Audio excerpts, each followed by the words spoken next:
this goal. The Green Hills Higher Secondary School Soren Kham commenced its year-long celebration of the Golden Jubilee today amidst a gathering of dignitaries, community members, teachers and students. The inauguration witnessed the hoisting of the flag, followed by ceremonial lighting of the lamp by Education Minister Rakame Sangma, local MLA Hivingstone Karpran and others. Addressing the gathering, Sangma emphasized the significance of history, encouraging individuals to draw inspiration from past achievements. He also shed light on the worrying discrepancy between the number of graduates produced by institutions in Meghalaya, totaling nearly 3 lakh youth from colleges and 15,000 to 20,000 from universities annually, in contrast to the limited government job opportunities created, which are only between 1,500 to 2,000 positions yearly.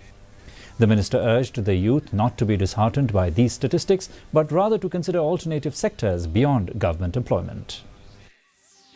His action speaks louder. You will be governing the state. You will be taking over the state, in the church, in the community, in the governments, in any sector.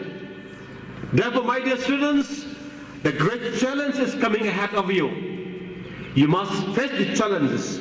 Therefore, as a student today, you must understand that if you don't understand, if you don't read the lines of difficulties, we will be left behind tomorrow.